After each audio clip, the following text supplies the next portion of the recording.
على محمد صلى الله عليه وسلم. Ini adalah hal yang kita harus paham. Persoalan nafkah ini merupakan persoalan yang harus disikapi dengan keyakinan. Bukan hanya sekedar mengirimkan. Kalau hanya sekedar mengirimkan ya saya kirim aja. Tapi kita tidak memiliki sikap ihtisab. Yaitu mengharapkan keridhaan dan pahala besar atas keimanan kita kepada hari akhir kelak nanti. Makanya kalau mengirimkan itu, kenapa banyak orang mengirimkan? Orang tua biasa-biasa aja yang didapatkan. Karena mungkin ketika mengirimkan hanya sekedar mengirimkan. Tapi tidak disertai dengan sikap memprioritaskan, memberikan dengan takzim yang terbaik, membungkusnya dengan yang terbaik. Bahkan kalau mampu ketika memberikan, dibungkus dengan amplop yang terbaik, dikasih wangi, diberikan kepada bapaknya, diberikan kepada ibunya dengan cara yang terbaik. Supaya sang bapak ataupun sang ibu tidak merasa rendah ketika harus menerima itu dari seorang anak.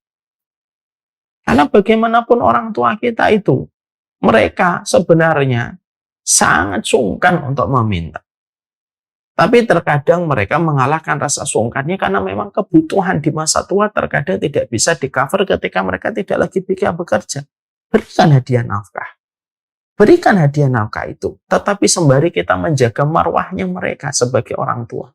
Yang mereka tidak perlu turun izah mereka dan tidak perlu turun kehormatan mereka di depan anak hanya gara-gara anak memberikan rezeki-rezeki yang sebenarnya rezeki itu memang milik orang tua. Kok bisa begitu, Ustaz? Iya. Saya sampaikan sebuah hadis. Rasulullah Shallallahu Alaihi Wasallam menyampaikan bahwasanya pada satu hadis, anta wa maluka li abika, kamu dan hartamu itu milik orang tuamu. Jadi sebenarnya secara status harta saya itu sebenarnya milik orang tua. Jadi misalkan ada bapak saya, Allahu yarham, dia nanya kepada saya, nak, uangmu berapa? Uang saya satu rumah, satu mobil, Pak, ini tabungan saya. Terus orang tua kita ngomong, ya sudah nanti mobilnya buat bapak aja ya. Kamu naik motor aja cukup ya. Itu kita sebenarnya kalau di dalam bahasa fikih, ya harus diberikan. Karena memang harta kita itu miliknya orang tua kita. Ini memang harta kita itu miliknya orang tua kita. Bahkan maaf ya, sampai ketika misal ekstrimnya terjadi pembunuhan. Ada seorang anak bunuh anak. Ada seorang bapak bunuh anak. Itu di dalam Islam, sang bapak ini dosa besar, tapi dihukum, tapi tidak bisa dikisos kalau dalam hukum Islam.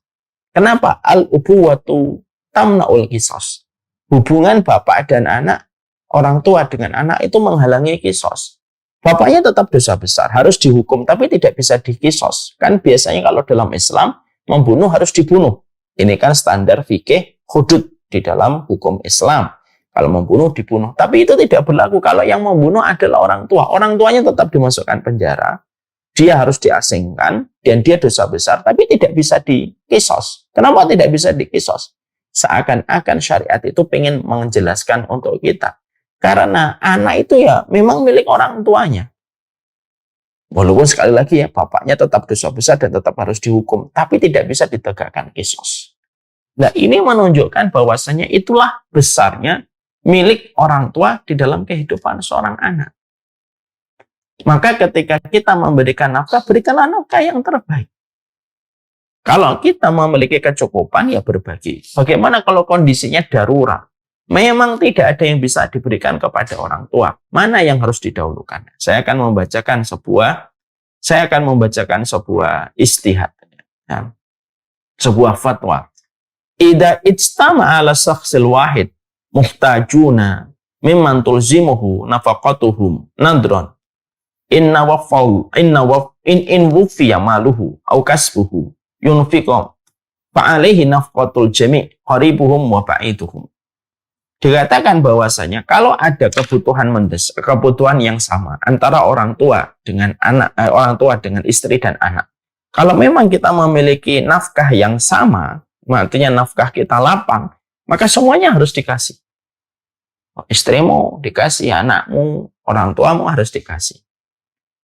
Tetapi wa in lam yaqdal an kifayati nafsihi illa nafqatin wahid, qudima nafaqatu zauja ala nafqatil aqarib. Ya. Tetapi ketika pada satu kondisi, ketika kita tidak memiliki kelebihan harta dan betul-betul ngepres, betul-betul sama, maka sesungguhnya secara hukum fikih, maka mendahulukan kepentingan anak dan kepentingan istri dulu. Terutama ketika seorang ibu kita memiliki banyak anak dan kita masih memiliki saudara. Kita bisa minta tolong kepada saudara-saudara kita yang lain. Tolong ya di-cover kebutuhan ibu bulan ini. Saya betul-betul mepet banget gak bisa untuk berbagi. Karena mendahulukan kepentingan istri. Ya, ini sebagian yang ada disampaikan oleh fatwanya dari Imam Nawawi. Nah ini berdasarkan kepada sebuah hadis riwayat Muslim. Ibda binafsika fatasaddaq alaiha. Maka gunakanlah nafkahmu untuk memenuhi kebutuhanmu dulu. Artinya kebutuhan keluarga dulu. Maka bersedekahlah dengannya untuk mencukupi kebutuhan dirimu. Fa'in fadola'an ahlika syai'un. Kalau memang ada lebih pada hartamu, maka berikanlah kepada kerabatmu. Jika masih lebih, berikanlah kepada ini dan itu kepada Rasulullah. Dari sebagian riwayat ini, para ulama lalu menerangkan, kalau memang istri kita memang sangat membutuhkan harta dan kita pada kondisi yang betul-betul hajat kita, betul-betul terbatas dengan pendapatan yang kita miliki, kita dahulukan istri kita dan anak-anak kita. Tetapi dengan sebuah catatan, yaitu adalah bagaimana dia kalau memiliki saudara, dia minta tolong kepada saudara-saudara itu untuk memuliakan orang tua mereka selama dia tidak bisa memuliakan sementara waktu karena keterbatasan rezeki yang dia miliki. Cuma masalahnya kalau terjadi lebih ekstrim lagi. Bagaimana kalau kita pada kondisi yang betul-betul orang tua kita tidak punya anak kecuali kita? Dan kita memiliki istri yang qadarullah, istri kita juga anak tunggal. Kita sebagai suami anak tunggal, istri kita juga anak tunggal. Sama-sama anak tunggal kita ketemu. Dan orang tua kita betul-betul tidak bisa mendapatkan harapan kecuali dari kita. Dia tidak bisa mendapatkan kecuali dari kita. Maka ketika itu terjadi, moga-moga itu tidak terjadi. Kalaupun itu terjadi, maka diperbolehkan untuk berhutang. Sementara waktu dengan sebuah komitmen kuat, kita akan membayar hutang itu dengan sekuat mampu kita, dengan usaha dan ikhtiar kita untuk menjemput rezeki. Boleh utang atas nama memberikan nafkah kepada orang tua kita dan istri kita ketika kita terdesak. Ya, maka itulah yang dijelaskan oleh para ulama. Tapi sekali lagi kita tentunya harus memahami betul. Jangan sampai ada seorang wanita yang suka berkata kepada suaminya, kebutuhan kita masih banyak. Tapi sebenarnya di balik perkataan istri ketika mengatakan kebutuhan kita masih banyak, untuk menghalangi suaminya memberikan sesuatu kepada ibunya, ternyata yang disampaikan istri bukan kebutuhan, tapi keinginan. Keinginannya banyak. Keinginan ini, keinginan itu yang sifatnya tersier atau mungkin hanya sekunder saja.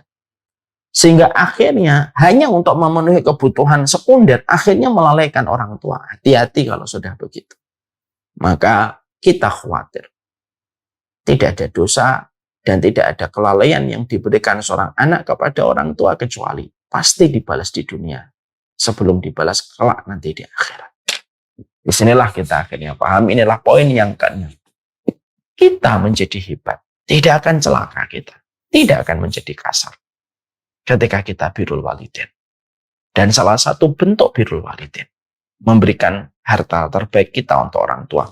Bukan menyisihkan, bukan menyisakan, tapi memprioritaskan dan memberikan penghormatan di balik setiap rezeki yang kita berikan untuk mereka. Karena sejatinya, harta kita itu hartanya mereka. Anta wa maluka li ahlika, kata Rasulullah. Kamu dan hartamu itu milik orang tua. Di balik setiap slip gaji yang kita dapatkan di akhir bulan, kirimlah untuk orang tua. Walaupun cuma 250.000 saja. Dibungkus dengan amplop yang indah. Kasih wangi-wangian. Disematkan dan diberikan dengan cara menghormati sehormat-hormatnya orang tua. Pasti dibalas. Pasti masalahmu akan diselesaikan oleh Allah. pasti problemmu akan diuraikan oleh Allah. Wassalamualaikum warahmatullahi wabarakatuh.